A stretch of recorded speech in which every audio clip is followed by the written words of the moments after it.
Tingnan mo nila yung daan na yan. Yan ang pinakamalapit na daan papunta Hacienda, Zaragoza. Sige, salamat.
Tagal naman.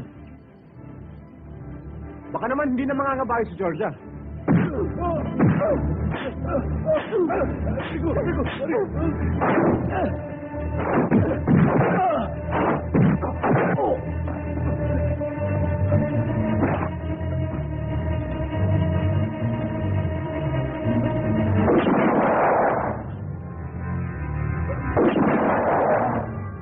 Ba, Charlie, akala mo na. Kalalayan niyo ako, ah.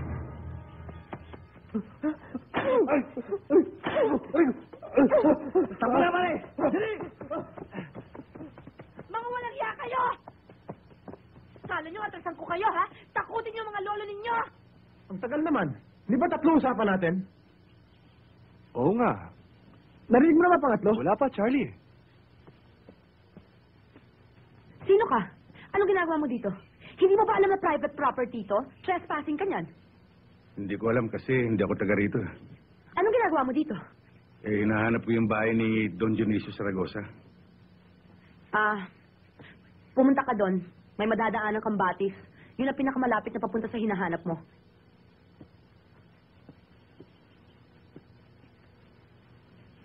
Ang mga tao pala rito hindi marunong magpasalamat. May sinasabi ka ba? Sinabi ko, tutuloy na ako.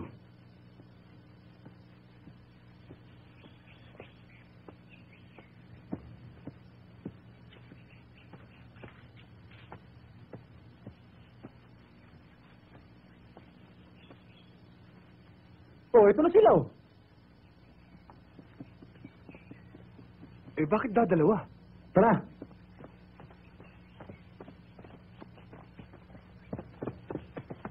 O, ano nangyari? Nabulyaso eh. May nakialam. Eh, sino nakialam? Hindi namin kilala. Bigla na lang mo sumulpot eh. Asan mga kasamahan nyo? Ewan ko, nagkaiwalay kami. Babariling ko sana, pero naunahan ako, oh. Donato, ano ba itong mga pinagkukuha mo? Ano ba ito, mga professionals? Hoy, magsitago muna kayo. Baka makilala pa kayo. Boss, yung bayad namin, boss. Hingi ng bayad, ha? Ito ang bibigyan sa inyo. Sige, pagkako! Puro palpak ang ginawa nyo! Lul. Charlie, pasensya ka na. Oo nga pala. Siguradong malalaman ng matanda ito. Ang tungkol sa nangyari kay Georgia. Sige, akong bahala. Tara.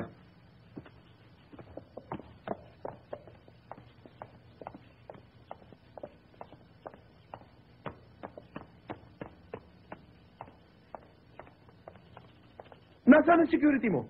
Iniwan mo na naman, ano? Eh, ang babagal ho magpatakbo ng kabayo eh. Eh, kung hihintayin ko pa sila, Papa, baka naman hanggang bukas wala pa ako dito.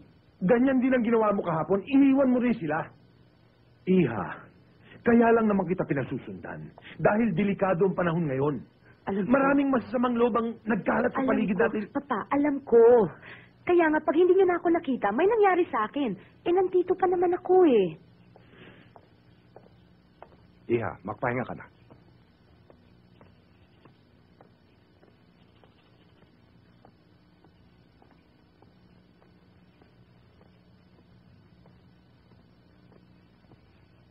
Tama yan, Dionisio.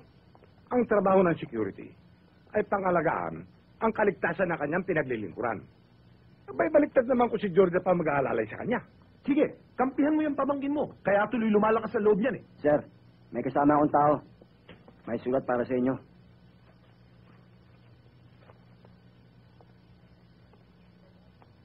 Ikaw ba? Magandang araw po. Sabihin mo sa kumpare ko, okay na. Kumusta nga pala siya? Mabuti ho. Sige, samahan mo na siya sa quarters ng security, ha? Halika, sumunod ka sa akin. Pa? Bukas na pala, maaga-maagang lakad ko. Pa, nandito ka na pala. Nagkita na kayo? Kanina lang ho. Oo nga pala. Salamat ha. Salamat sa ano? Kasi ho pa, yung sinasabi ninyong marami nagkalat ditong masasamang loob, nangyari na ho. At siya hong tumulong sa akin. Hindi ka pa nakapaglilingkod sa akin. Nakagawa ka na ng kabutihan para sa aking anak. Wala akong ano man yan.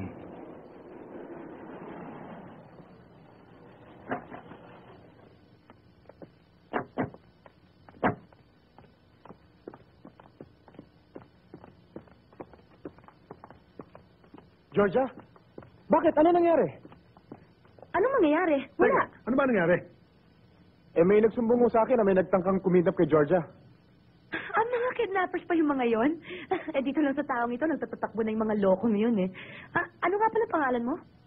Ako si Delphine. Isa siya sa mga security ko dito sa rancho, Charlie. Tumuloy ka na sa quarters mo, Delphine. Salamat ho. At salamat din sa iyo, Charlie, sa pagmamalasakit mo. Siya nga pala, Georgia. Kung mangangabayo ka bukas, sasamahan ka na namin. Salamat na lang, Charlie. Pero maagang lakad ko bukas eh. Oh, excuse me ha, magpapahinga na muna ako. Pagod ako eh. Mabait ang amo natin na yan. At ang isang pagkakaingatan mo lang ay si Senyorita Georgia. Bakit naman? Naku, ang hirap ispelengin. At napaka-stricto pa. Pag sinabi sa yung tayo, kailangan tumayo ka. Pag sinabi sa yung upo, upo. Parang aso. Oo, parang gano'n na. Para kumita. At ito, tandaan mo ha, ang tawag mo sa kanya, ma'am. O kaya, senyorita, huwag kang magkakamali ron. Salamat sa tip mo.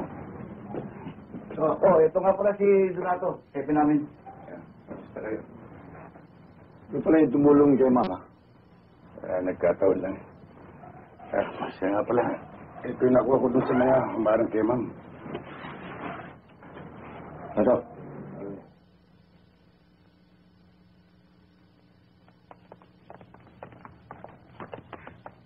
Okay.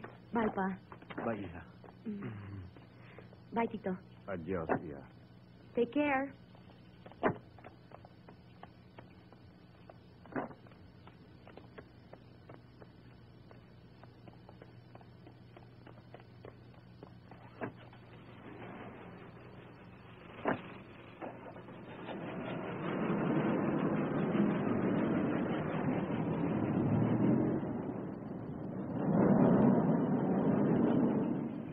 Halika na.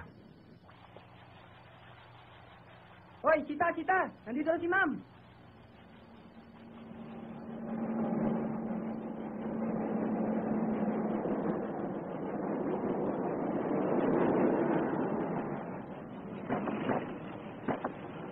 Good morning.